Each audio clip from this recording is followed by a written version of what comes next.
Correct po.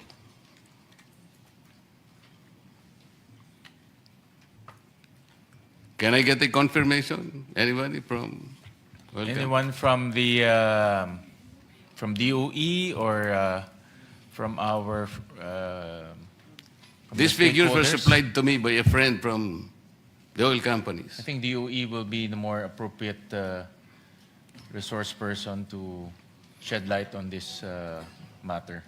Mr. Chair, as confirmed kanina, yung diesel is around 32.5 million liters per day. More or less 33 Pinasort million. na natin yun. the gas- 996,348,000. Yeah, So gasoline. yung gasoline na lang. Gasoline is around 23.3 million liters per day. Or 714,318,000 liters. Tama po. The 23.3 million is already in liters, Mr. Chair. Daily. Kaya nga, times 30, ilan?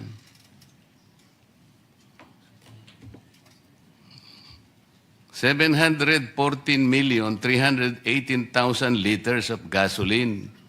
Tama po. That's correct. Around Oh, 600. yan. Ito po, ganito. 714,318,000 liters of gasoline times 30 days. That is 714 million per day. Approximate gross income. So pag pinagsama po natin itong dalawa lamang, Mr. Chair, per day po ito sa diesel po, 2,324,812,000 plus 714,318,000. Ang gross income po per day is 3,039,130,000 per day. 3 billion, Mr. Chair. Kinuha po ninyo sa inventaryo ninyo ito. 2 weeks pa lang ang nakakaraan.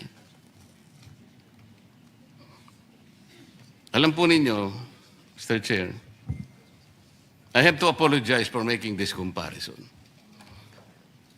Yung 18 Marines po, yung kanilang mga dineliver na mga mali-maleta, kinumpute ko rin po Despite the logistical nightmare scenario that was peddled to the public, ganito po yun Approximately, they were delivering 2 billion pesos per day. Based on 33 months times 4 weeks. Average po ng about 42.5 maletas, averaging 40 million each maleta. Ito pong gross income na kinukompute ko, Mr. Chair, mas mataas pa po doon sa maleta na dinala po ng 18 Marines. Allegedly. Wala po akong inano. I'm just trying to see. I mean, yung analogy lang po. Wala po akong pakialam kung totoo o hindi totoo yung sinasabi po doon sa sworn statement. That has yet to be investigated properly. Ang kwento ko po is 2 billion a day, yung sinasabi nila. Ang sabi ko nga po, I'm not saying that that is correct. That is yet to be investigated properly and in proper time. Pero ito pong sinasabi ko, it's 3 billion pesos per day ang gross income po ng National Oil Company. These are not my figures. Salamat po, Mr. Chair. Thank you. Thank you, Senator Marcoleta. Again, we'll discuss the pricing later on, and I'm sure our friends from Manibela also have some observation on that. We'll finish the presentations from the oil sector. Next will be Shell Filipinas Corporation, represented by Ms. Lorelie Kiambao Ocial, the President and CEO. Good morning, Mr. Chairman. Good morning, other senators and members of the committee. Good morning to everyone attending here today. With the Well, today is March 26, which is the 26th day of the technical closure of the Strait of Hormuz. And that accounts for 20%, yeah, of the flows of molecules in the world. And most of that is going through Asia. Yeah. Therefore, if the conflict continues, then there will really be tightness in the entire world, which is first felt in Asia. So I do echo what Mr. Nepomuceno and Kunbon has mentioned when it comes to the tightness, yeah, in supply. And it is getting tighter and tighter. And with Asia being the first region, India and then Asia being the first regions impacted. Then you also see like LPG problems in India and in Asia, the tightness. And as a result of that, then you do see a number of the governments declaring export bans, which has resulted to refineries declaring force majeure. Now, global prices for oil and gas are global. Yeah? Therefore, even Mr. Trump, who has sufficient supply, is not spared from the elevated prices. So that region is not also spared. So when it comes to the supply and inventory of Shell Pilipinas Corporation, that is our foremost. I think our priority right now is to ensure that during this time we are able to still get molecules into the country. We want to make sure that we continue to supply reliable, safe, and quality fuel. Now, while we adhere to and maintain what is required by the government when it comes to inventory levels, at times like this, we recognize that is not enough. Yeah? And therefore, we are exerting best efforts to still go beyond the minimum, yeah? Making sure that we have enough stock coverage. It is extraordinary times. I think as the other players have mentioned, there are molecules out there, it's still available, but then with the elevated prices, it's really felt. And if you look at, even if you look at MOPS pricing at the end of February, it was 71. It has reached as high as 160 last week, and I think 140-ish yesterday. So that's also a 120% increase. I think it was mentioned on market premium, which is also published. It was hovering around $0 to $2 per barrel at the end of February, and now we are seeing numbers 30, 41. Insurance costs have gone up, freight costs have also gone up, and indeed it is not helped. It is not helped also by where the peso, by where the peso is. Yeah.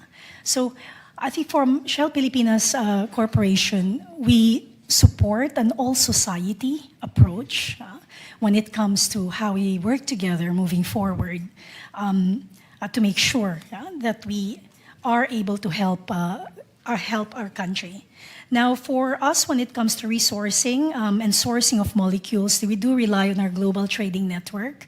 And aside from, for example, the usual routes that we have, then we've really gone into diversification when it comes to sourcing. We've also looked at contingency routing for that matter.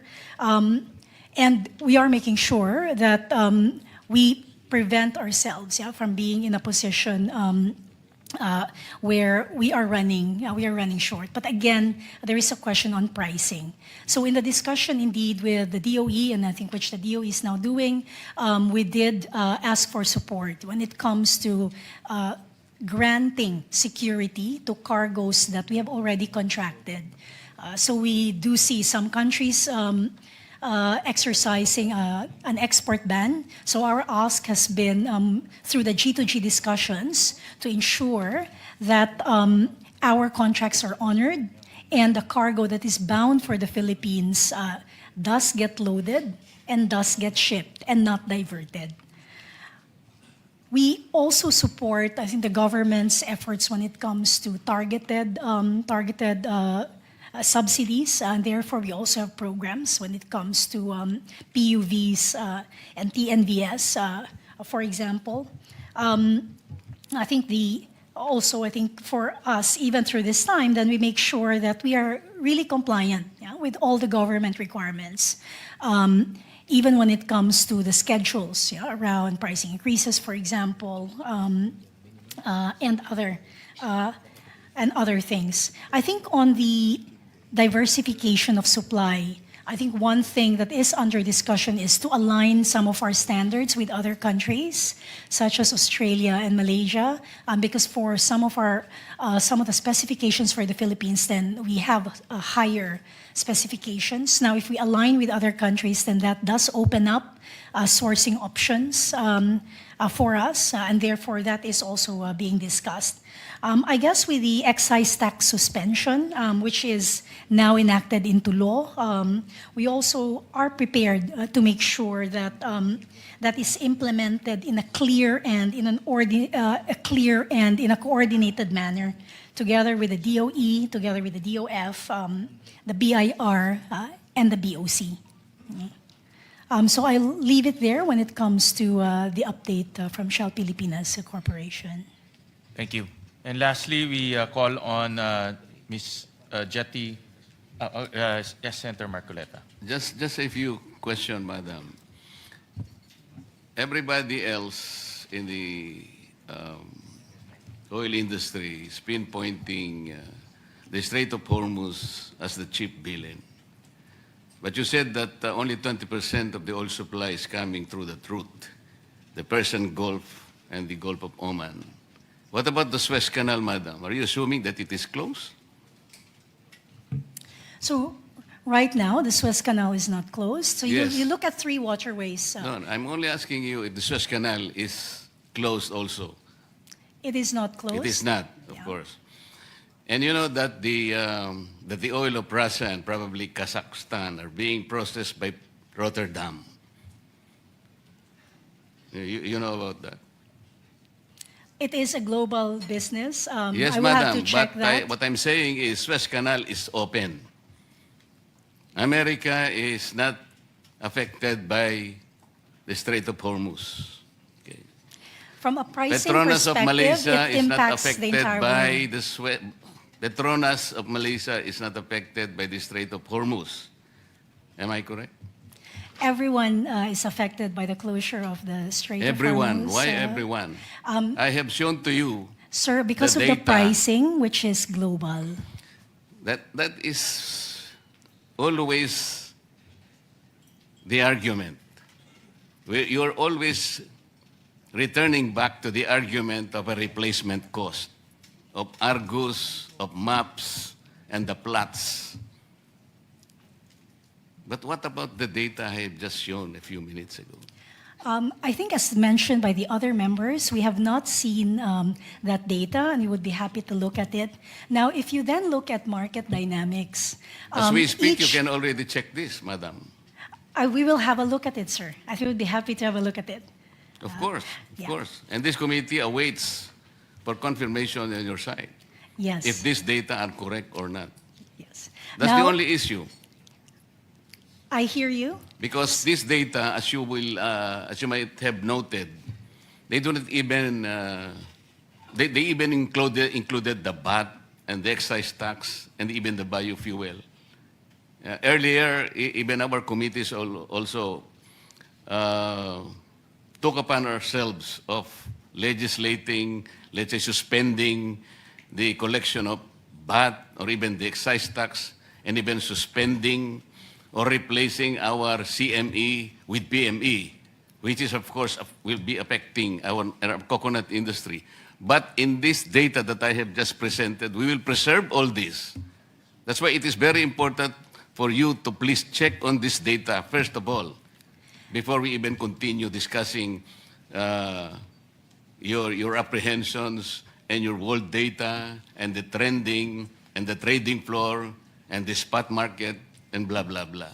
Thank you, Mr. Chair. Sir, Mr. So Chairman. happy to. Mr. Chairman. Yes, Senator Makino. Mr. Chairman, ang data na binabanggit ni Senator Marcoleta No, kung totoo po ay mahalaga talaga. Can we ask DOE para po, matagal pa po tayo dito, maybe we can talk to the staff of Senator Marcoleta, some of the industry players. We can go on the side and tingnan natin kung option ba talaga to para makita natin kung yung veracity nitong data na to, no, please. Actually, Mr. Chair, I approached some of the members of the Senate staff. Yusek, please sit down. Can you give, Director Abad, can you sit down in this chair so that... Actually, Mr. Chair, we already approached the Senate staff so that we can compare and check the computation, looking into the details, including but not limited to the conversions. If this, if the information and the supplier of Senator Marcoleta is true and existing, then I think that would be fantastic for our country kasi mababa yung presyo, no? So I think it's to the best interest of DOE to check it ASAP. Now we'll give you the materials in a while. Can we ask for official position from the DOE before the end of the hearing? I mean, matagal-tagal pa naman tayo dito, Yusek Wimpy, no? Can we look at the data, please, maybe with some of our industry players and get a formal answer before the end of the day? We have an initial position already, but we just want to have it validated. Thank you. So lastly, we call on Mr. Collado of Jet Petroleum. I'm sorry, sir. We have an initial position, not official. Initial position already. Okay. Thank you. Go ahead, Mr. Collado. Or Mr. Asioche. Yes, good morning, Your Honor. Thank you for inviting us here. Insofar as JET is concerned, we also have the same problems with the other oil companies, like the difficulty in procuring the supply. That is our number one focus right now. Now it's been getting tighter and tighter as the war drags on. Fortunately, we have kept all our stations open. They are still adequately supplied. So wala pa po nagsasara sa aming network of stations. Okay? We have about 20 plus days for supply right now. This is on site. It means that what is kept already on our depots. Now we have some orders coming in, and so far only one vessel so far that we can confirm. No, in transit, it's already in transit. Some are still loading, so until that has been loaded and coming in, we cannot still confirm how the volume of that vessel. Okay, so far that's what I can say for now. Thank you. Thank you, Mr. Asioche. Yes. Saan po kayo nagpapaload? Sir, good morning. Dito lang po, we only load in sa East Asia. So, Saan nga po? Apo, Malaysia, China, South Korea mostly.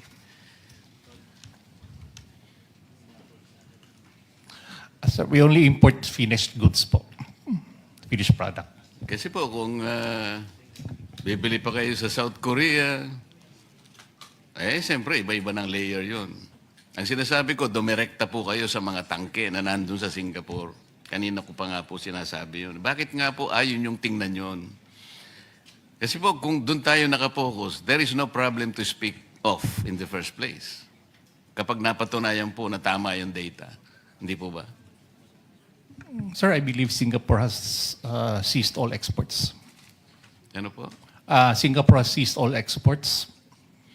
Hindi nga po, kung ma-check po ninyo yung datang sinasabi ko, I can give you even a name to contact. Sir, okay. Thank you very much. We would like to get that data. Yeah, well, we'll request Senator Marcoleta to give us the information of that supplier. Siguro kailangan na natin siya ngayon. No? To be honest about it, after hearing the statements of the oil companies, medyo na-depress po ako dahil parang hanggang May na lang tayo. After May, tama po ba? Hanggang April pala, until end of April. After end of April, parang... For Petron, it's up to the end of May. end of May for Petron, but the others is until end of April, correct? We're continuing to work on getting more supply week Yeah. in and week But out. what I wanted to hear is certainty na merong supply papasok. No? And after hearing all of the comments, ang narinig ko is uncertainty. No? After April, after May, and it's quite concerning because you cannot run a country with uncertainty of fuel supply. No? You cannot run businesses with uncertainty of fuel supply. No? So with that, we will drill down on those details later on, and we'll allow our senators now to propound their questions. Senator Marcoleta, since you came in early, you have 10 minutes, unless you have already asked all your questions.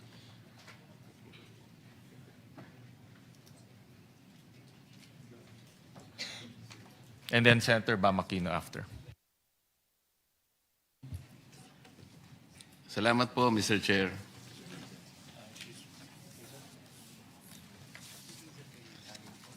Gusto ko pong i-direct ang tanong ko sa DOE. Kasi po kanina sa opening statement, Mr. Chair, binanggit po natin yung Republic Act 8489. Kakambal na nga po niya yung binanggit po natin na executive order.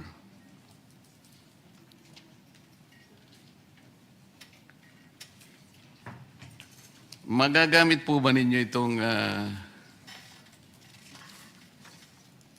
nandiyan ba si Secretary? Wala.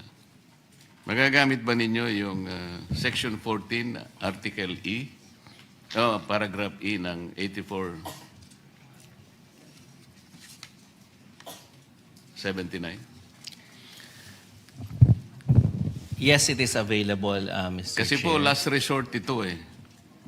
Yes. Kung ako pong tatanungin nyo, ayoko pong dito tayo humantong. Kasi last resort na po ito, Mr. Chair. Parang napakalaki na ng problema ng ating bansa. Kapag ito po ang ginamit na natin. At ang katambal nga yung Executive Order 839. Ito naman po ay pinangatawanan ng Supreme Court sa kasong binanggit ko kanina. Yes, Mr. Chair. So, kung ganito po yung senaryo ang sinasabi nila, at ito nga pinangangambahan na ng chairman, maski po ako talagang kinakabahan na rin. Baka May, sabi niya, May Day na. Paano ngayon ito?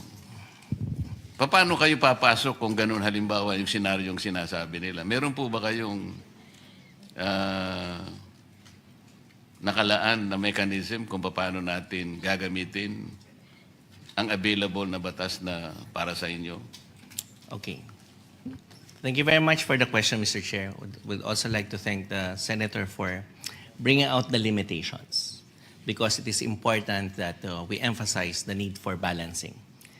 And even in the local level, we emphasize that balancing. Meaning, pag sobra yung supplies natin sa lokal, mali po yun. Pag kulang naman po, mali din yun. Paano po natin may iwasan yung mga kamalian?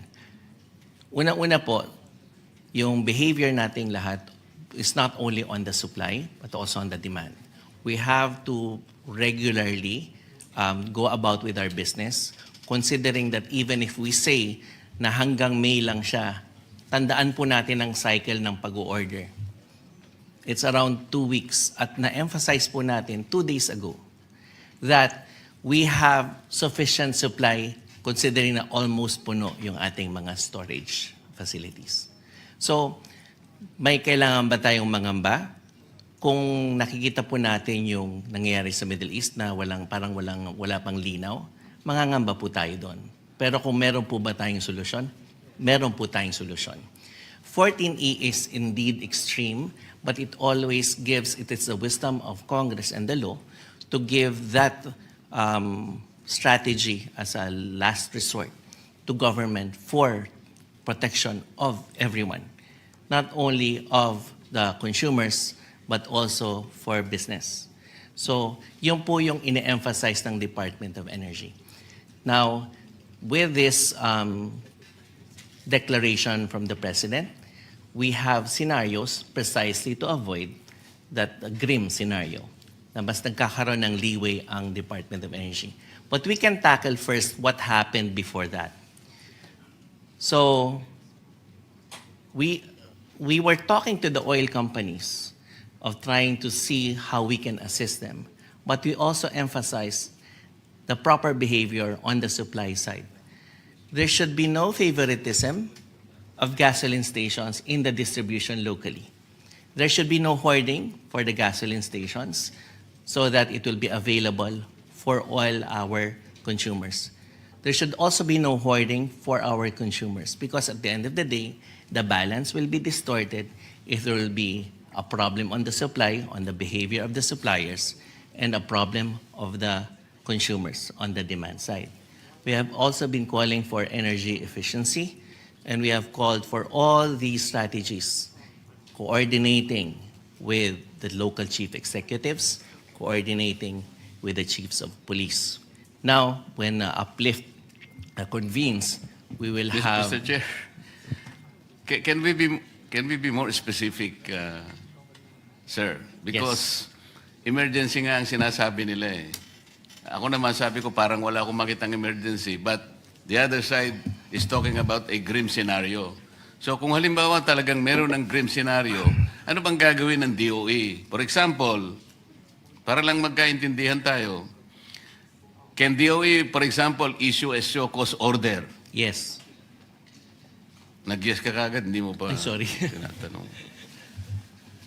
For example, can the DOE issue a show cause order to stations, for example, gas stations, that implement price hikes beyond what is qualified or what is justified by maps? Kasi kunyari, tanggapin natin merong maps or Argus averages. Kasi ang pinag-uusapan natin ngayon, kanina tinanong ko, wala naman sumagot isa man sa mga oil companies. After 2 weeks, inventaryo pa yung binebenta nila. How come biglang nagtaas ng ganun? Meron ba kayong ginawa para check-in the justification? Reasonable ba yung pagtaas?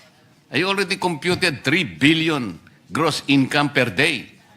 Do you think that is justified? Do you think that is reasonable? Anong ginawa ng DOE para tingnan yon?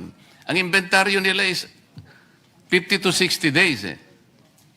So ang ibig ko sabihin, can DOE also, siguro, short of legislation, kasi sabi naman ng batas eh, in times of emergency, when national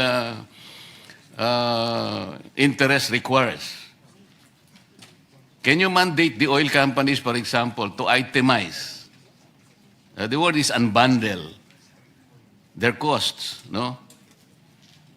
Starting from the base international price, no, the maps, the plots, the Argus, yung freight, yung insurance, and the profit margins. National emergency ito eh. And then can you mandate them to maintain a larger physical stock of buffer against sudden and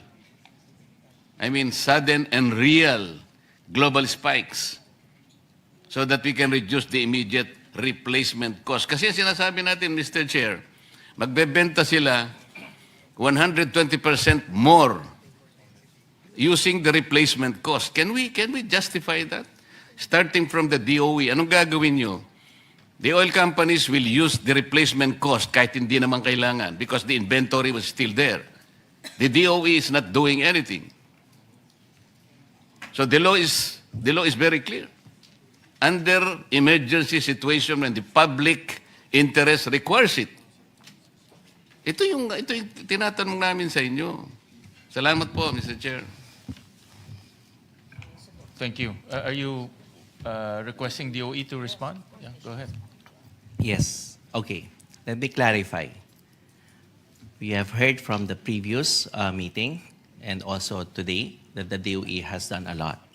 So can the DOE issue show cause orders? Yes, it can. Because that is the one that triggers the discussion on the reasonableness. Kung merong complaint ang ating mga kababayan, pinapag-explain natin yung ating mga gasolinahan para ma-validate kung meron nga bang profiteering, kung meron nga bang hoarding na nangyayari. So meron po ba tayong ginawa doon? Yes, and I have mentioned that in the previous hearing. So this is also to make sure that we are all working together on this to pacify everyone so that even if we see that we have sufficient supply sa May, we're also looking at, do we have the storage capacity for more? And how do we address the uncertainty, including in the strategy of the Department of Energy, aside from those mentioned by the oil companies, is for the government, through its GOCC, to try to address getting other suppliers. And we have PNOC or PNOCEC, if they are here, to provide the updates on that end. We were also able to look into not only the demand side management, but the coordination on the ground. How do we make sure that the balance is not only for the country, but when we pass through San Juan going to Makati, diesel will be available. Kasi meron tayong mga nakukuhang reports that some items are not available in certain gasoline stations. So what is the strategic coordination that we presented earlier? From the local chief executives to the chiefs of police, we also coordinate with the NICA yesterday. And we are doing all these even without the uplift convening already. That's why we also thank the Senate for convening the Protect so that we can have more ideas coming in. So has the DOE done a lot? Yes. So there is the show cause order. From the show cause order, it goes through the scrutiny, and if there will be more explanations that should be written and under oath, it opens up those who will not tell us the truth or those who will not submit that documents that are truthful. It opens up criminal cases, including but not limited to perjury, including but not limited to falsification of documents. So even without using 14E, we have been doing all this under the certificate of compliance. So we are using, in a way, the conditions that we have given out to all those that would engage in the business of selling petroleum products. So we also emphasize that the business of selling petroleum products carries with it a greater responsibility.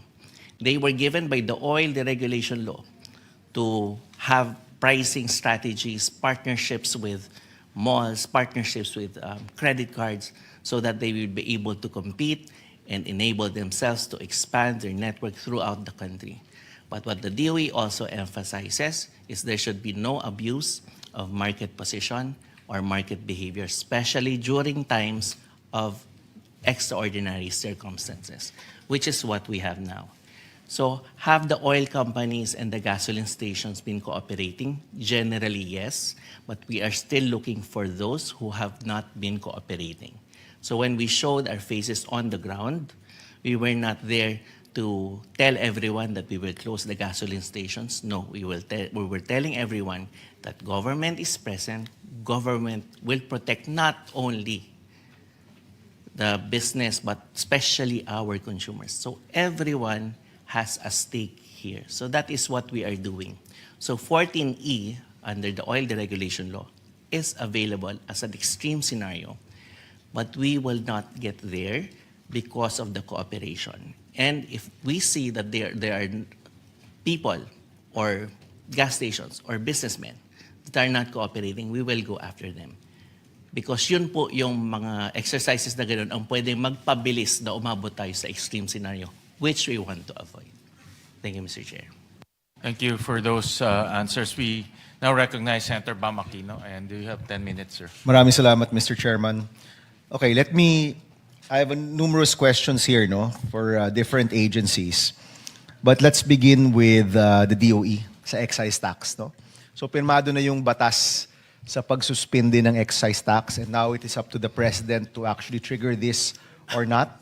May we know if there is a timeline sa pag-trigger ng powers na ito? Meron na ba kayo na pag-usapan? I have to validate, Your Honor, Mr. Chair, but I know that we already sent the communication whether or not the breach on the $80 was already already happened. So yun po, just have to validate. Kasi I think the next step there, I'm assuming that it's the same as the law before. Yung ating DBCC and the economic managers will be the one to recommend upon the submission of the DOE that the trigger was No, let was me clarify with Senator Win, di ba? That was our amendment. We included the $80. We've breached $80 already, no? So that's done. I'm trying to recall, was there a provision on DBCC recommendation? If I may, Yes. Mr. Chair, yes. Sa batas, 30 days kailangan ma-breach yung 80. So, ibig sabihin, kung pirmahan lang kahapon, mag-aantay ng 30 days na na-breach yung 30. No, Yung 80. Mr. Yeah. Chair, if I may, I think we clarified in the interpolation Oo. that we don't have to wait for the law to begin. If it is an ongoing above 80, we can look backwards, no? Pero 30 days. So, I think we've breached 30 days? 30 days. Okay, because we're already at 120, if I'm not mistaken, no? Nasa $120 na ba tayo? That's why- Or higher, it's 130. No, it's much higher. Yes, Mr. Ferrer? We're at 140. We're at 140. So we've breached 80. Matagal na natin na-breach yung 80. Yung tanong kung 30-day average. But in the interpolation, we clarified that the count doesn't begin when the law is signed. The count is actually, you can count backwards, no? Yes. So I would guess we're practically there already. That's why I'm validating. I think we already triggered it. Okay. I think we're already there, no? So that's the first trigger. So let me validate it. I think Okay. we did, but we have to wait Sige. for the official position of the Okay, department. so let's assume that we have. I want to clarify, was there a second provision on DBCC recommendation? Could we check nga? Meron, no? Okay, so it's may upon recommendation of the DBCC in coordination with the Secretary of Energy suspend the imposition or reduce excise taxes of fuel when the MOPS reaches or exceeds $80 per barrel for 1 month immediately preceding the issuance of the suspension or reduction order. So klaro na hindi siya nagsisimula when the law begins. It can go backwards.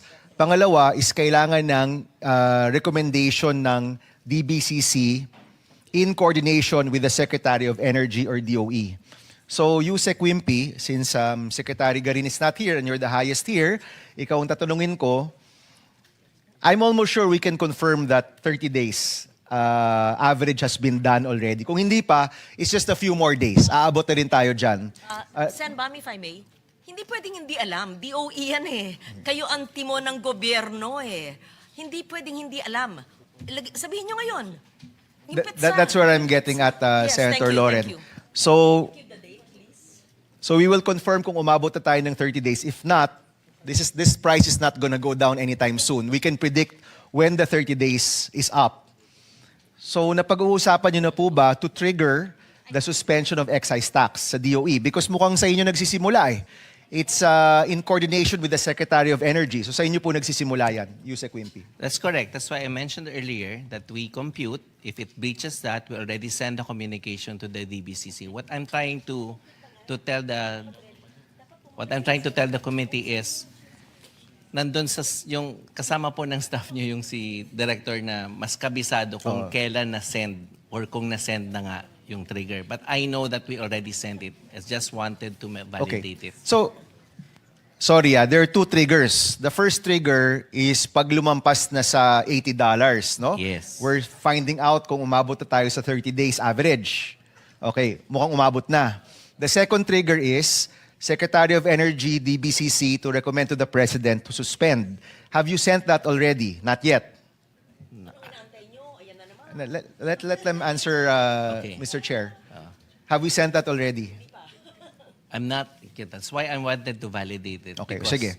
I'll get back to you, Yusek Wimpy. Yes. Let's go to my other question. Thank So, you. unang-una, kami po, nagmadali kami para mapasa yung batas na yan. Sana po, madaliin nyo rin yung pag-implement ng batas, no? Si Director Abad is here. Mukhang mayroon siyang information na gustong i-share sa atin. Director Abad, Mr. Chair, Yusek Wimpy? Mr. Chair, if I may Yes, provide some Yusek update. Adriano. I'm from the Department of Finance. Yes. So the law was signed yesterday, Yes. and I can confirm that there are basically two triggers. One is the 80 USD dollar should be breached, and that has been breached. Okay. And then the second is there should be some recommendation from the DBCC. Yes. Now, in terms of the timeline po, kasi may 15 days na para publication and effectivity. So the earliest that the President can issue the EO is around April 12 or 13 po, if I'm not mistaken with my numbers. In terms of the update on the DBCC, we will already be meeting on Friday. And then definitely we will come up with recommendation by next week so that as soon as the law is in effect by around April 13, Okay. the President can already issue that EO. If Okay. ever. We here in the Senate, because we prioritize this measure, no? Prioritize natin to on our own and upon the certification of urgency of the President, we also hope that we will act with urgency. At kung ang pinakamaaga legally ay April 12 or April 13, inaasahan namin na mangyayari nga ito by April 12 or April 13. Yusek Wimpy. Okay. Now it's clarified by Director Abad. Because I know we sent something, okay? So it was triggered, the first trigger was 80 on the $80 was on March 13. That's why we sent communication to the DOTR and to the DA so that pakagalaw na sila doon sa targeted na pagbibigay ng tulong. But not on this po. Yes, you're talking about yung Pantawid Pasada, no? Iba yan. What we're talking about here is the suspension of excise tax. Yes, kaya nga not here, not this And one. Mr. Chairman, for the record, ang pinakamaaga dito is April 12, no? Pinakamaaga na pwedeng masuspend ito is April 12.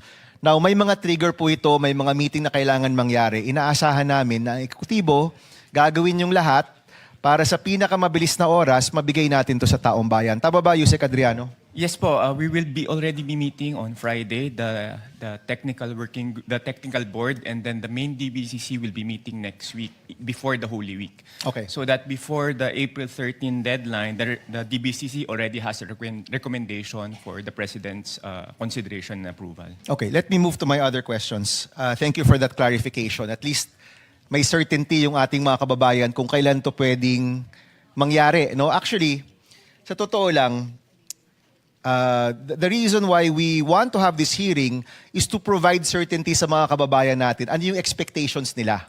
No? Ano yung expectation? Ano yung expectation ng transport worker? Ano yung expectation ng agricultural worker? Ano yung expectation ng ating mga MSME? That's what we're trying to do here, no? During the hearing on Tuesday, bago pa natapos yung hearing, may binanggit na crisis committee na bubuuin, no? Or hindi rin klaro, nabuo, sabi ni Secretary Rex, pero suddenly nabubuo ulit nung Tuesday. So the crisis committee was formed last Tuesday. Has that crisis committee convened already? Or ito rin ba yung uplift? Ito rin yung uplift, no? Has the uplift committee been convened already, Yusek Wimpy?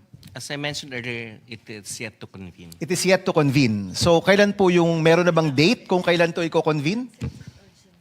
The indicative date is on Tuesday or Wednesday. Next week. As informed on me by Director Abad. Next week. Next week. Yeah. Yes. Next Holy week. Tuesday. Yes. Okay. Bakit next week?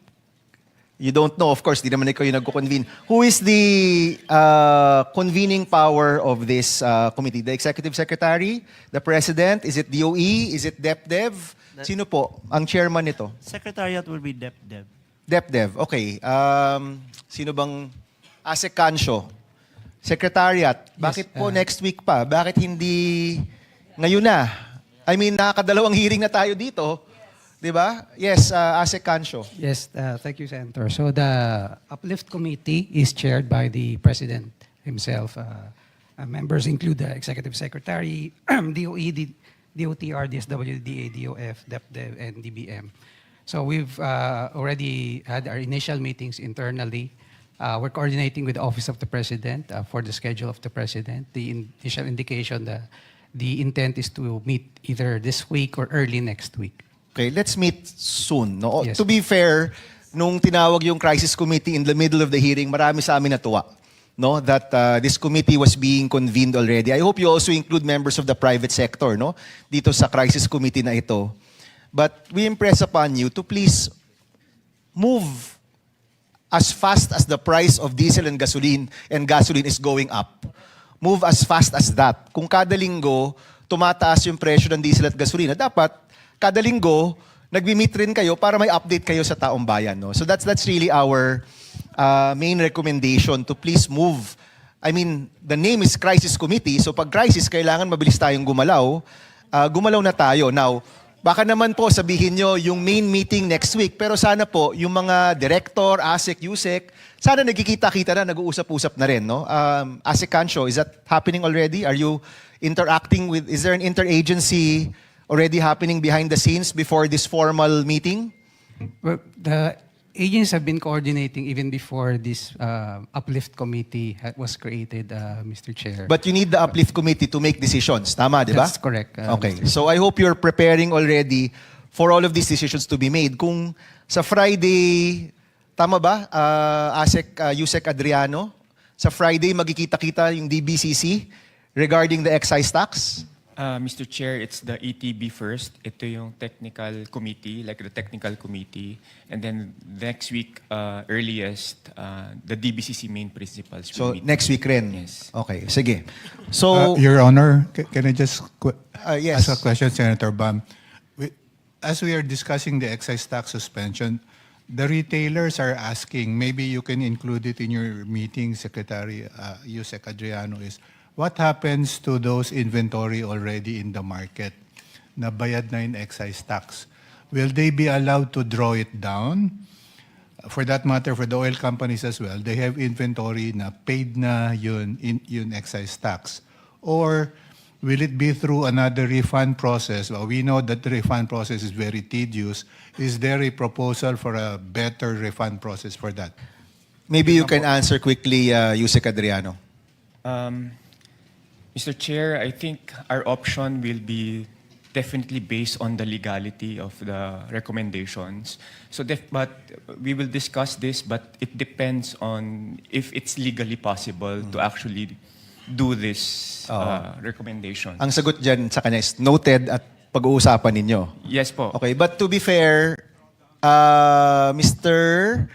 Kapinpin, kung yung presyo natin sa gasolinahan is not the price of our inventory, di ba? Then therefore, kumbaga you can't have it both ways, di ba? Na sometimes yung presyo ay yung future na bibilin, pero yung excise tax na bili na.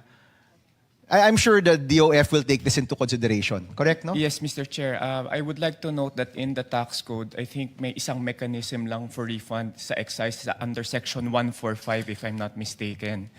So again, the main constraint here will be the legality. Oo, but Yusek Adriano, naintindihan ko rin si Mr. Kapinpin, yung refund sa gobyerno, napakahirap talaga. In fact, kung isusuma mo yung mga utang ng gobyerno sa kanila, bilyon-bilyon siguro yan. Tama po ba? Di ba? So, we also need to be fair to the business sector na kapag nagsabi tayo, refund, magre-refund talaga tayo. Baka naman maghintay sila ng alam ko taon-taon yan. Tama ba, sir? No? Tumutungo po sila. Taon-taon yan bago makakuha rin ng refund. No? Okay. So unang-una, please convene the crisis committee para maging malinaw itong mga ibibigay natin sa taong bayan. Please convene the DBCC para matrigger na yung pagbaba ng excise tax. Okay, I have a question. We declared a national energy emergency. Iba ito sa declaration of national emergency. Sorry, Yusek Wimpy, Yusek Fontebella, I'm gonna ask you this question. Iba yung national energy emergency sa national emergency. Correct, di ba? Yes.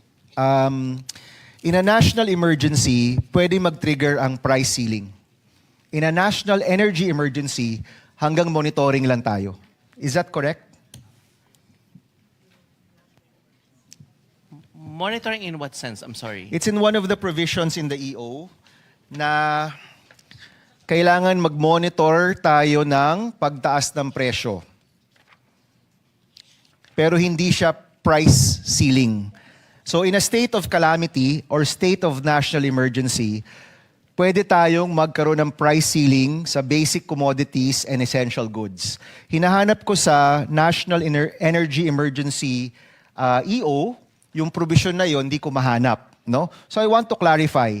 Ngayon na may national energy emergency, pumapasok na rin ba yung price ceiling natin for basic commodities and essential goods? Will you be able, or will DOF be able to answer this? Kasi yung isang rason kung bakit tayo nagtawag ng national emergency is to put the price ceiling on essential goods and basic commodities. Ang nilabas ninyo is national energy emergency, which I know addresses the supply issues, but I don't think it addresses the concern when it comes to basic goods, basic necessities and basic commodities and essential goods. I want to clarify, meron ba tayo ngayong price ceiling sa essential goods and basic commodities? Meron ba? Yes, Asek Cancio. No price freeze as of now, Mr. So, Chair. walang price freeze For as of basic now. necessities, yes. So you need to call a full state of national emergency to have a price freeze. At hindi yun ang tinawag natin. Ang tinawag natin, national energy emergency. Is that correct, Asek Malyari? For now, Mr. Chair, it's specific to the energy sector. Okay. So, nung Tuesday, marami ko sa amin ang nagbungkahi na magtawag ng state of national emergency primarily for the price freeze on essential goods and basic commodities. Kasi ayaw natin makita na yung merkado magtutuloy-tuloy yung pagtaas ng presyo ng bilihin dahil sa pagtaas ng presyo ng diesel at gasolina. So as much as natuwa kami na tinawag na ito para yung supply natin ay magkakaroon ng malaking leeway, no, para sa gobyerno at para sa private companies na makapag-replenish ng supply. Personally, palagay ko po at palagay siguro ng marami ko sa amin, kulang pa dahil ang hinahanap rin ng taong bayan, hindi magtuloy-tuloy yung pagtaas ng presyo sa mga palengke, sa supermarket, sa grocery. Bago pa po nangyari yung gera, pakiramdam na ng maraming tao, mataas na yung presyo ng bilihin. Suddenly, in 1 month's time, ang laki ng tinaas ng presyo ng diesel at gasolina. DA, is DA here? Yung DA nag-present na posibleng tumaas ng 100, yung manok, yung baboy, at kung ano-ano pa, kung hindi tayo aaksyon. So we're looking for this. No, may I know why we stopped short? I know Yusek Adriano, no, I'm sorry to ask you, but nagtaas ka ng kamay, so ikaw tinatanong ko. Do you know the reason why we stopped short of calling for a emergency and therefore a price freeze sa mga basic goods? Do we know why?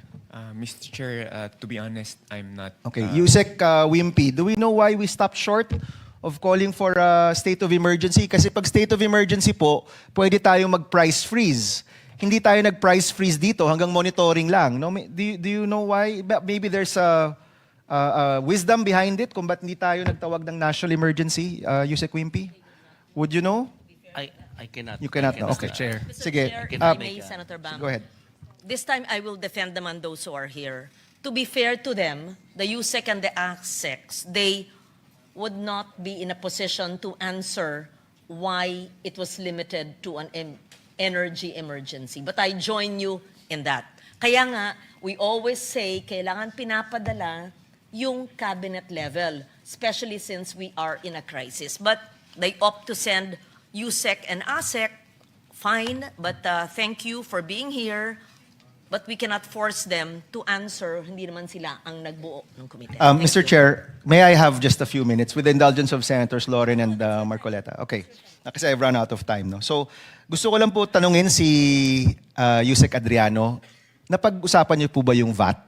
Because we had, and maybe later we can ask the energy companies their position on the suspension of VAT. May nagsasabi na magugulo daw yung mga libro ninyo or something, no? Pag na-suspend yung VAT.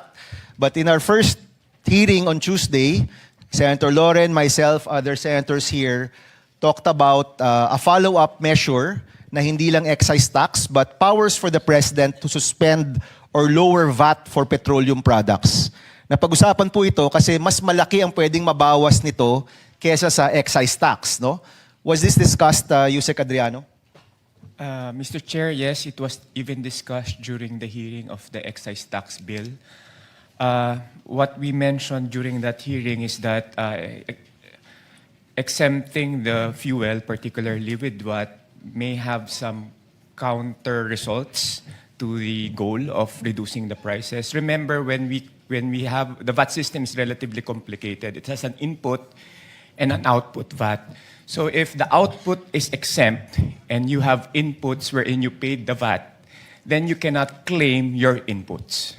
So for instance, in the case of the oil industry, they have machineries, they have trucks, etc., that are subject to VAT. But since the fuel, the output is not subject to VAT, they cannot claim those input VAT. And hence, what will probably happen is that those input VAT na naipit, ipapass on nila yun doon sa presyo. Okay, let me ask, does anyone speak for the energy company, for the oil companies, or tag-iisa kayo, no? So maybe very quickly, do you have a position on the suspension of VAT? Kasi kayo po yung binabanggit na mahihirapan daw ang industriya, mahihirapan yung mga kumpanya, masyadong komplikado. Napag-usapan niyo po ba kung mag-suspend o mag-lower ng VAT ang gobyerno? Kung gaano po kalaki ang epekto nito? Mr. Nepomuceno or Ms. Kiambao? Sorry, is Ms. Tanya speaking for the industry here? For the small players. Sige, let's go small to big ba tayo? O sige, si Ms. Tanya and then maybe the representatives from Shell and Petron. Thank you for that time. In our position, when we were discussing it with the DOE and one time in Congress, we mentioned that it's easier for us to implement reduced prices when VAT is removed. Because what we were suggesting is, we don't remove it on the bottom, we remove it upon arrival of the cargo. Hindi na kami magbabayad ng VAT. And then it answers your request for immediate implementation on the pump prices. So, Ms. Samiliano? Yes. So, ang sinasabi mo, yung pagtanggal ng VAT dun sa point of importation. Yes, because once in the point of importation, you don't have the VAT. It's not part of your cost anymore. Whereas when you do the exemption or the suspension on excise, it's part of your cost, so you have to consider your inventory. But if it's VAT, if I don't have the VAT input, I won't have the alternate, the VAT output. Simple the VAT question. output. Simple question. Kung magtanggal tayo ng VAT at the point of importation, will this mararamdaman ba to ng consumer down the line? Kasi may... Yes, because it will reduce your cost. Yes. So, ang VAT ng petroleum is ano ba ngayon? 12? 12%. So, yung 12%, kunyari, nagtanggal kayo ng 12%. If it's 100, it's justifiable that in the next movement, you don't increase by 12 pesos. Will all of that 12% be felt by our consumers? Yes. Yes. Okay. Yes. Shell and Petron? Yes, so we are in favor. Actually, from a technical point of view, the VAT would be faster to implement, but indeed it should be end-to-end, yeah? So at source until end. Also, the VAT is a percentage. Therefore, the higher the price, the higher the VAT becomes, actually. Yeah? Okay. So there is actually... Thank you, Ms. Kiambao Osial. I'm sorry, my eyesight is not that good. Mr. Nepomuceno, do you agree with them? Yes, we Okay. concur. Okay. And that is the industry position. Okay, yun naman pala. So, according to the industry, it can be done. Hindi sila mahihirapan kung magtanggal ng VAT at the point of entry. Clear? Okay, so Mr. Chairman, I'm sure mapag-uusapan natin to sa Mayo, and we ask DOF to also help us compute, no? At makita natin itong posibleng pwedeng tulong ulit sa ating mga kababayan. Okay, let me end with expectations of support. Yung ating transport sector po nandito, in the last hearing, DSWD said, who is the DSWD representative here? Yes, Yusek Sulit. In the last hearing po, sabi ni Secretary Gatchalian, lahat ng jeepney driver, tricycle driver, bus driver, TNVS, PUV, mabibigyan ng tulong. No? Nandito po yung representative ng Manibela at ng iba pang mga transport groups. Ano pong expectation ng transport workers mula po sa gobyerno pagdating sa tulong na ito?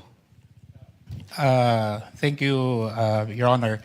As mentioned by Secretary Gatchalian the other day, we will provide subsidy to all drivers of tricycles as referred by LGUs, jeepney drivers, motorcycle taxis, and the other common carriers as referred by LTFRB.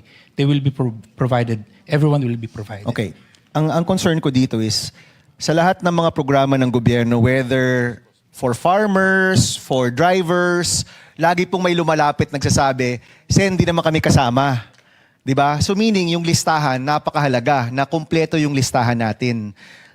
In this hearing, Yusek Sulit, can you assure us na yung mga listahan natin, kumpleto talaga? Hindi lang yung mga organized, hindi lang yung mga kaibigan, o hindi lang yung mga malapit sa mga ahensya, pero talagang komprehensibo yung ating listahan. Mamaya, I'll ask Sir Mar to also speak. Yusek Sulit. Thank you, Your Honor. The guidelines on the cash relief assistance presupposes that there is a group assessment done by the partner agencies of the DSWD. As you know, Your Honor, in the past, it's always the DSWD doing the assessment. So we do it individual. This time, since time is of the essence and the vulnerability is sector-wide, so it's a whole of government, whole of society approach. So we tap the LGU to do the preparation of the list based from their official records. Okay, so kailangan nakalista ka sa LGU Yes, para sir, umabot sa inyo yung listahan. For the tricycle drivers, sir. Okay. For the others, covered by the regulatory authority of the UTR, LTFRB, the list will come from them. Okay. So pag jeepney, LTFRB. Yes, sir. Kapag TNVS, DOTR. Yes, sir. Yung TNVS naman kasi may mga kumpanya kaya hindi mahirap hanapin yung listahan. Yung pinaka mahirap siguro yung tricycle driver. Correct, no? Kasi decentralized yung listahan. Yeah, sa LGUs po siya, Your Honor. Okay, so sa mga nakikinig sa ating jeepney driver, tricycle driver, TNVS, dapat may expectation sila na may tulong silang makukuha. Is that fair to say, Yusek Sulit? That is fair, Your Honor. Kung hindi sila kasama sa listahan, anong gagawin nila? Yesterday, in-address po ni Secretary Gatchalian yung mga issue nung wala sa listahan. Ang pangako po ng DSWD at sa utos ng Pangulo, we will provide assistance. We will check whatever fast mechanism we can, conduct in order to provide assistance as well. So yung gagawin po na in-announce kahapon, lalapitan na po ng DSWD at ng DOTR para makita kung bakit wala sa listahan yung mga nagsasabing wala sa listahan. Okay, Mr. Valbuena, sige po, can you give a comment? Yung tanong ko po kasi, lagi pong may lumalapit pa rin na, Senator, nabigyan yung gantong kaibigan namin pero kami wala, di ba? And this was during the COVID response. No? Meron rin tayong pantawid pasada nung panahon ng COVID at nung umiikot kami nung nakaraang kampanya last year, yun yung sinasabi sa amin ng mga TODA. No? Hindi ho kami kasama sa listahan. So, pwede ho ba kayong magkomento? Yung pagkakompleto ng mga listahan, kailangan po ba ng bagong gawain para mabuo ulit ang mas komprehensibong listahan po para sa ating mga transport workers? Good day po, distinguished committee and Mr. Chair.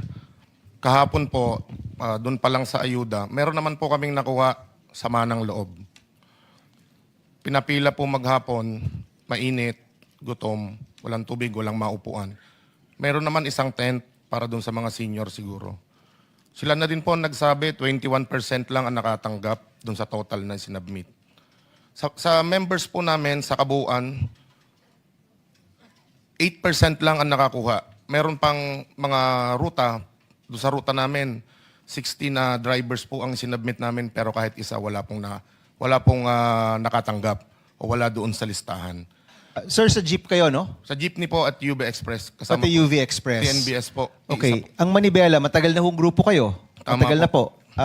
Yung mga tinatawag na listahan, meron po ba ang mga ahensya ng listahan ng inyong mga miyembro? Ang binibigay po namin na listahan dati, ang nagbabase po ang LTFRB per plate number.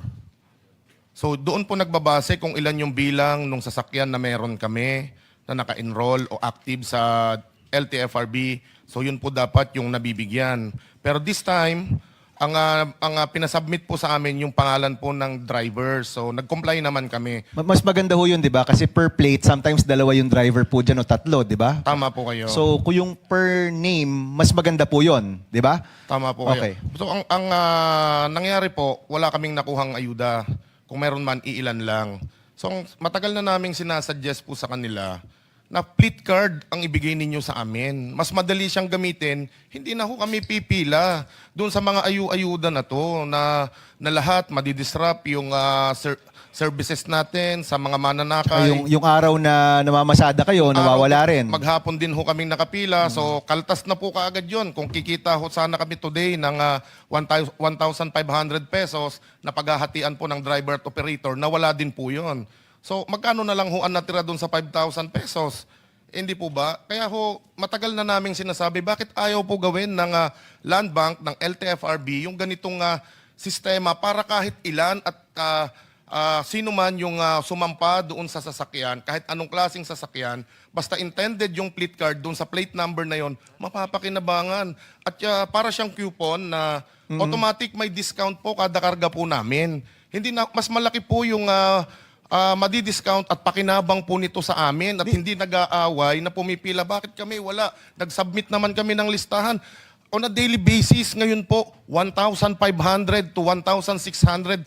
Ang nawawala po sa amin, 100 to 120% ang itinaas ng krudo. So dati, kung nagkukonsume kami sa average na 30 liters per day na 53 to 55 pesos, ang kinukonsumo po namin ay 1,200 to 1,400, mahigit 3,000 na po ngayon.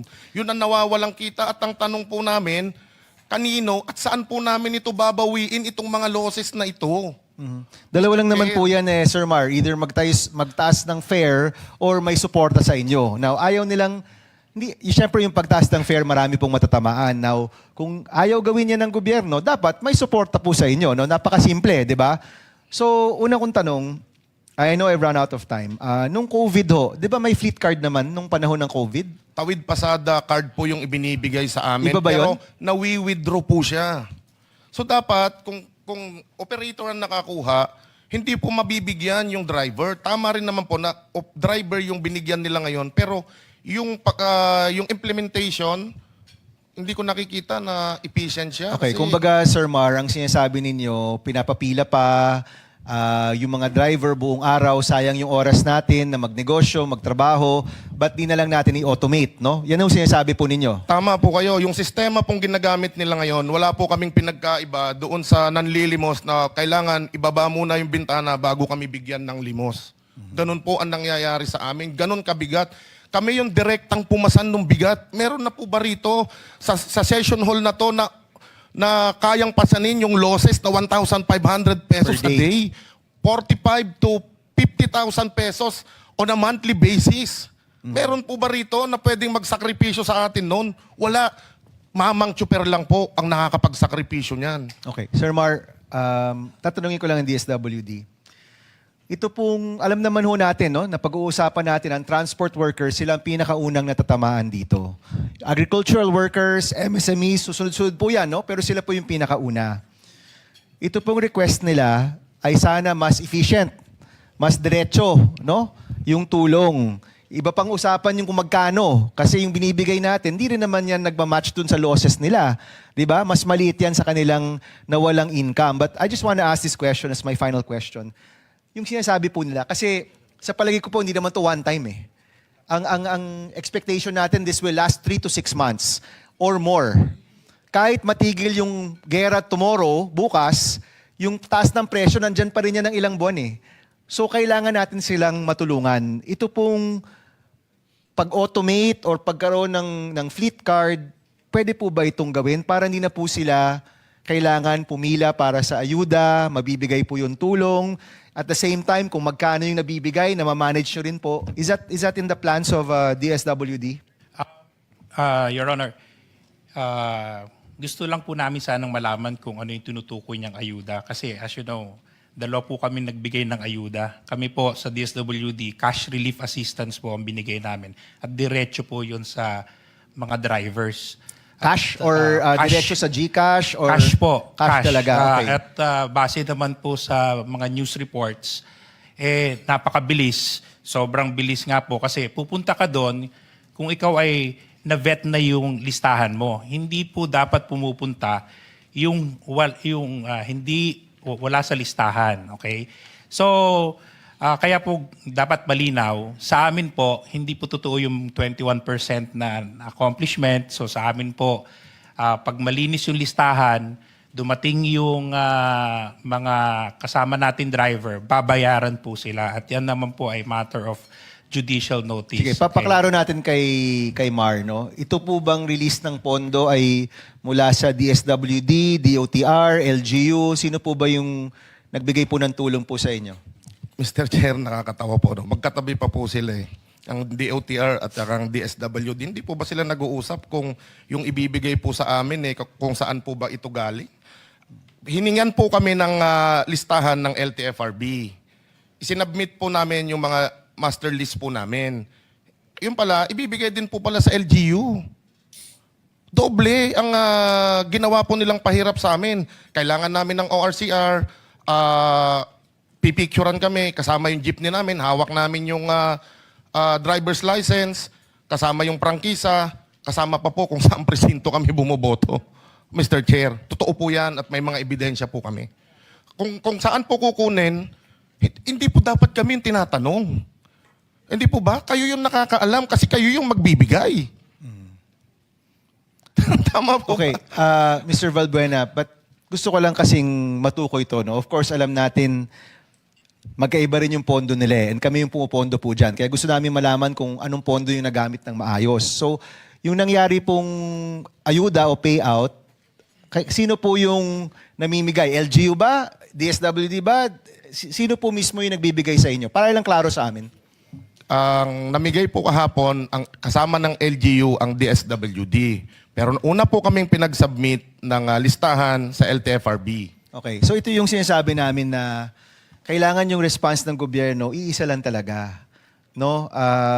This is a common theme from Tuesday na alam ko may kanya-kanya kayong mga responsibilidad, pondo at lahat, but we need to have a consolidated approach here.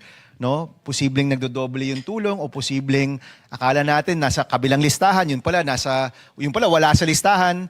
We need to have a consolidated approach here. No? So, Mr. Chairman, baka maganda po yung komite, pwedeng i-meet on the side yung mga agencies at yung transport workers natin, maklarify natin yung expectation nila kung ano yung makukuha, magkano yung makukuha, ano yung proseso para malagay sa listahan, ano yung proseso sa pagtanggap ng pera. Kasi kahit yung pagtanggap ng pera, posibleng nakakaantala dun sa pang-araw-araw na pamamasada po nila. So, Mr. Chairman, can the committee convene this on the side? Ang balak ko talaga namin magkaroon ng mga technical working groups bawat sector. No? Kasi iba-iba yung pangangailangan, we'll get more details. Pero just to comment on that, kaya kailangan ng isang cohesive national contingency plan dahil nagbibigay yung DSWD ng ayuda, nagbibigay si DOTR, LTFRB ng pantawid pasada, pero parehong tulong yun. No? At ako, kung tatanungin, pinaka-effective pa rin ay yung fuel subsidy na diretso sa card. Kasi gagamitin ng tao yan sa pangkarga ng fuel, hindi gagamitin yan sa ibang bagay.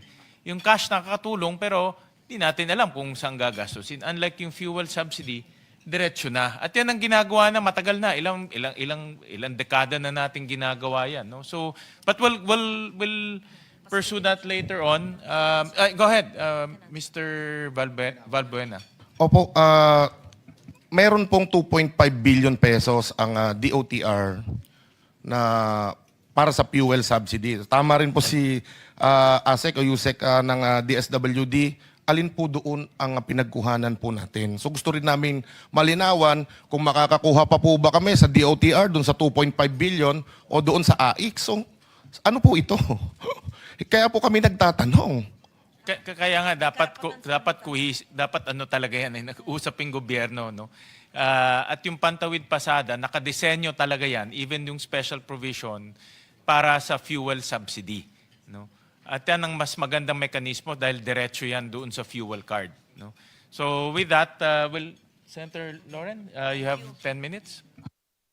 Thank you, Mr. Chair. Salamat, Mr. Valbuena. Ramdam namin ang iyong mga sinabi at lahat ng mga sabi niyong pumila ng napakainit tapos wala naman natanggap. At inuutos ng komite with the permission of the chair na sagot po ng maayos in a memo form kasi hindi maliwanag. Tama si Mr. Valbuena. Saan nanggaling yung pondo? DOTR ba na 2.5B or DSWD na AIX? Hindi natin alam. Mas malaki yon para malaman nila at bakit hindi yung buong listahan at ilang porsyento lang nakatanggap. Kung hindi kaya ng mga ASEC, USEC director na nandito ngayon, pero kailangan mabigyan natin ng sagot ang grupo ng Manibela through Mr. Valbuena. 12:19, siguro naman bago bumaba ang araw ngayong araw na ito, ay masasagot tayo ng DOTR, LTFRB na nagbigay ng listahan at ng DSWD. Can I ask that, Mr. Chair? Base sa question ni Senator Bam Aquino. I mean, it's not ask, it's a demand kasi hindi siya nasagot ng kompleto dahil hindi sila sigurado sa nanggaling yung pondo. DOTR, DSWD, or LGU at bakit yung iba hindi nakatanggap. Wag muna ito sa time ko dahil kino-continue ko lang yung sinasabi ni Senator Bam Aquino. Pero ramdam po namin ang paghihirap po at yung buod ng inyong mensahe. At bago matapos ang hearing ay dapat may sagot na ang ahensya ng gobyerno na inyong binanggit. Salamat po. Ngayon, bumalik po tayo, nabanggit ni Senator Marcoleta kanina, yung replacement cost. Kung sino man ahensya ng gobyerno ang sasagot nito, it would be perhaps DOE, my friend Yusek Wimpy again, or would it be DOF? Simple.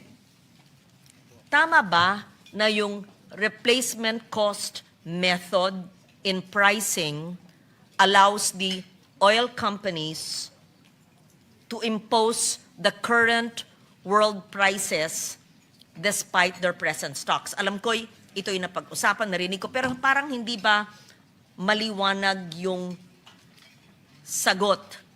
At ano pang ibang mga maaring paraan or viable methods bilang alternatibo dito para yung pass-on sa mga consumers ay hindi immediate or hindi mangyari. So, gusto kong maintindihan yan dahil nung March 9, ang DOE ang nagpaliwanag tungkol dito sa lumang stock. Sabi nga nila, replacement cost. Kahit dumating na dito ang presyo ay hindi price ng date of delivery, pero yung practice daw, kinocompute yung historical average at ina-assume na yung cost sa pagbili ng bagong stock. Yun yung sinabi ng DOE bilang paliwanag sa basis ng replacement cost. So, gusto ko pong maintindihan ito dahil sa pagsaliksik ko naman ay hindi dapat ginagamit ang replacement cost. Again, correct me if I'm wrong, because my Supreme Court decision na nagsabi, na nag-rule na yung replacement cost is an invalid substitute for fair value and is almost meaningless number in the economic and accounting sense.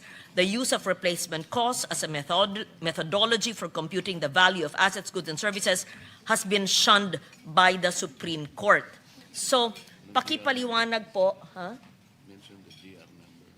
babanggitin ko yung GR number, hindi ko na sana, ito, 226443, GR number. Saan yung case? I have the GR 226443. It's National Association of Electric Consumers for Reforms Incorporated Yes. versus ERC. Yes. So, since Yusek Fuentebalia knows this, paliwanag po nyo yung replacement cost ba? Okay, since you went on the microphone, Yusek Wimpy, you can explain because it was a DOE that explained the replacement cost in behalf or justifying. So in short, yung stocks na bili nung hindi nung krisis, ibang presyo. Pero, nung dumating yung krisis, may stock na siya sa dating presyo, pero inaakma sa presyo na tumaas sa world prices dahil daw bibili naman nila yung kapalit sa mahal na presyo sa mga darating na linggo. So, ang sagot muna ng DOE, ang gusto ko marinig, tapos DTI or DOF, pwede ba kayong sumagot? At PNOC at ang pribadong sektor. DOE muna. Please answer. Yusek Fuentebalia. Yes, ma'am. Thank you. So, I'm not certain of the replacement cost as practiced before the electricity and that of the oil companies. But, okay. Konsepto ito. At saka, I am quoting the DOE, Yusek Wimpy. It was yung secretary mo na wala dito ngayon ang nagsabi, and I quote, kaya nga sinabi ko na hindi namin statement to. It's the replacement cost. Kahit dumating na dito ang crudo, ang presyo niyan ay hindi price ng date of delivery, pero as a practice now, we compute the historical average of the week. Yun ang ina-assume na cost na pagbili ng bagong stock. So, yun po ay quotation po, ayon po sa DOE, kaya kayo po ang pinakamataas na representante dito, my good friend Yusek Wimpy, pakipaliwanag po para maintindihan po naming lahat. Kasi may computation of distribution rates then, and the Supreme Court said, and I quote, it is difficult to justify and almost irrational to use the replacement cost in the valuation of the asset base of utilities. Anyway, alam mo yan, you're a lawyer, you would know this. So, gusto natin maintindihan kung pinagbabawal pa ng Supreme Court yung replacement cost issue, pero yun ang ginawang justification o dahilan po ng DOE sa taas ng presyo. Yeah. Oo. DOE first and then DOF. Okay. Yeah, then the private sector. Thank you. So thank you very much for the question, ma'am. So number one, as I mentioned, it's an electricity case that was decided by the Supreme Court. So how it differs from the oil companies, I have to study further. Number two, okay. So second, ma'am, the way I understand the practice, whether or not it is fair that if there will be lower prices at that was purchased, no, yung sabihin natin. Sorry, you'll answer later. Wait. While the Supreme Court case was on electricity, the DOE position, as I read into the record, was used. Ginamit po yun ng DOE, ang inyong sekretarya, para po ipaliwanag yung replacement cost at presyo ng oil companies. So, yun po ang gusto kong i-address po yung sagot. Hindi po ako nagsasabi na ito sa kuryente, hindi ito pwedeng ma-apply dito, ginamit na po ng inyong departamento. Thank you. I recall the answer of the Secretary utilizing the replacement cost as a concept in explaining what is happening. So the way I understand it po, because I'm not the accountant, no? Yung week 1, nag-purchase sila halimbawa ng 100 pesos per item. And then week 2, naging 150 pesos po yun. So, ang binibenta nila on week 2, pero nandun na sa kanila yung stocks. For week 1 na binayaran ng 100, binibenta po nila, basis nila is 150, plus yung may income sila ng konti, no? Or meron silang margin na tinatawag nila. Pero pag bumaba naman po, for week 2, 150, binili naman nila yung pang-replace, tapos week 3, naging 100. So, bibenta nila yung kanilang produkto sa 100 at week 3 plus marginal cost. So, yun po yung situation during normal business operations. Ang sinasabi po ng Department of Energy, we may need to tweak or have something in the middle because the increase is for gasoline, it went to almost 99% or